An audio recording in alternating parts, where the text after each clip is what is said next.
Guys, kilala niyo ba yan? Ayan. Ayan. Kilala niyo yan? Guys, sa hindi nakakilala kay Diwata, yan yung nag-trending na bading na nagkaroon ng away sila ng kasama niya kasi nga nagbibisyo daw yung mga kasama niya, tapos na-trending siya at nailalim daw sila ng tunay na katira. At ngayon ay nakita na medyo maganda yung takbo ng negosyo niya, ang tinatawag na Diwata Paris Loaded. Ngayon guys, magbibigay tayo ng reaction tungkol sa kanya kasi nga palagi siya ngayong laman ng social media kasi ang daming sumusuporta sa kanyang mga vloggers. Maraming mga vloggers na sumusuporta sa kanya at nagre-review sa kanya mga tinatawag na produkto bilang Diwata Paris. Paris daw yan. Actually, sa may Pasay yan guys. Sa may Pasay yan at doon yung kanyang kuwan. At alam ko kasi nakalipat na siya pero maraming okay guys, sa latest na balita kay Diwata ay pinuntahan siya ng mga City Hall yata para isirado yung kanyang close order para sa kanyang parisan kasi siguro maraming mga tinatawag na safety measure na gustong ipatupad ng City Hall. Okay naman yon. Okay naman yung mga ganong kuhan. Kaso lang, pagka ikaw talaga na medyo tinutukan ng controversial. So, ang daming controversial, ang daming mga, kasi nga, sikat na siya. Okay, ano masasabi ko kay Diwata? Alam mo kasi Diwata, nag-show off ka rin. Ano yung show off? Nagpakita ka ng tinatawag na alam mo ang Pilipino kasi Diwata, ganito yan.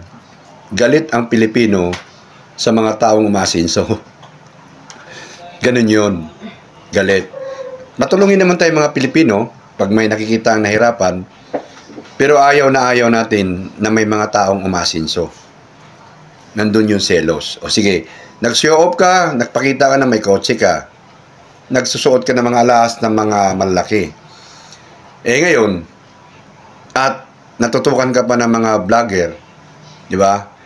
Dapat, hindi ka nagpapakita muna ng mga ganong kuwan. Simple lang muna, pero malinis.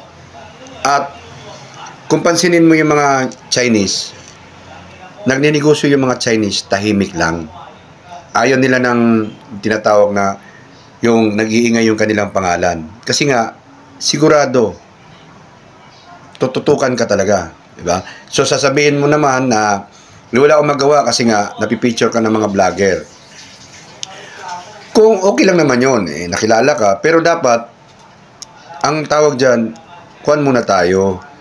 Tinatawag na low profile style muna. Kasi, kung nakikita kang umasinso Diwata, talaga namang, yung mga Pilipino, lalo na yung mga katabi mong mga negosyante, sigurado, target ka talaga ng demolition. Demolition job. Diba? Tulad yan, marami kang, siyempre, wala kang pwesto. Mga food industry, marami kang i-comply dyan sa mga permit natin sa government. So, kung maliit lang ang negosyo mo, di ba, nasa tabi-tabi lang tayo, siguro, permit lang ng barangay, siguro, okay na. Pero pagka ganong nakita ng tao na sobrang show up ka sa negosyo mo, tapos may mga kalabang ka pang mga negosyante na medyo insecure na sa kalagayan mo, talagang demolition job na abutin mo. Kaya yan ang nangyayari sa'yo ngayon, Diwata. Ito yung reaction ko sa kuhan. Naintindihan natin na talagang natutukan ka ng mga ahensya ng government kasi nga may katwiran din naman sila, di ba, na unfair naman yun kasi siya walang ganitong permit, kami meron yung mga ibang kuhan. So dapat sana hindi ka nagpakita muna ng tinatawag na yung status mo ba na nag-angat na, dapat pinaramdam mo muna sa mga tao na nakakaraos ka lang, kahit na ganitong maraming kuan, hindi naman malaki ang tubo niyan. At ang lalaki ng alahas mo, nakikita kita sa mga video ng mga kuan.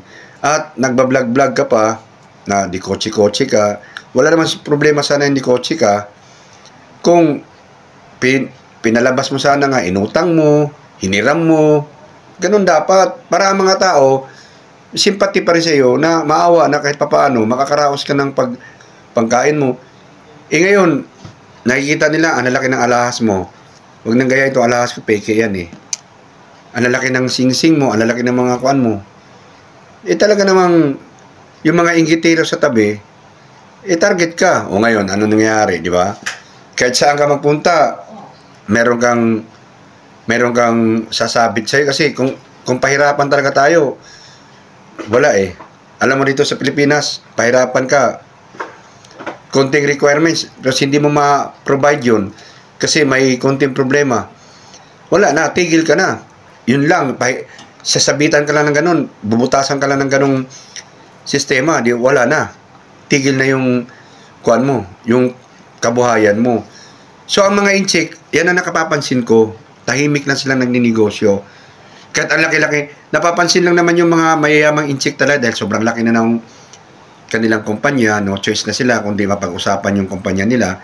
So, nakikilala sila. Kahit naman ako, nung matanda na rin ako dito sa mundong ibabaw, si Sir Henry C. at saka si Sir Lucio Tan, hindi ko nakikilala. Ang tagal kong hindi nakikita yan. Sabi, nababanggit lang palagi sa balita yan. Pero, sino ba yung mga yun? Ano bang mukha nun?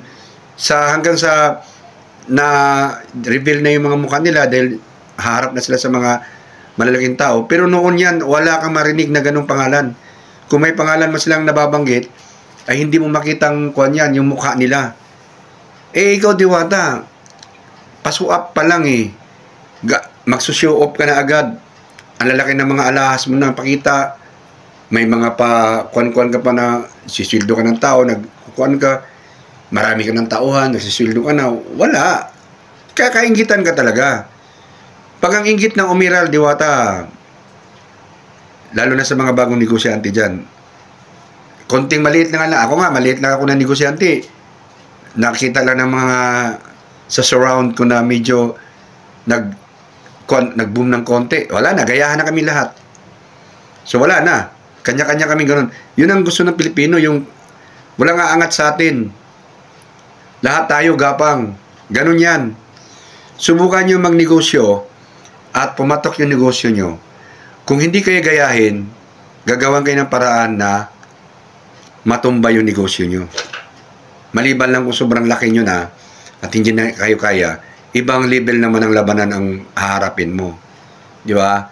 So, dapat sa'yo, Diwata, huwag ka muna mag-show off ng mga makikita sa'yo na sobrang mo ng asinso at ang dami mo ng nagiging tinatawag na kuwan. Tulad ngayon yan, sinasabi mo na nagsisimula ka pa lang, kuwan, wala pa naman akong ipon, wala. Totoo yun, alam naman natin yun.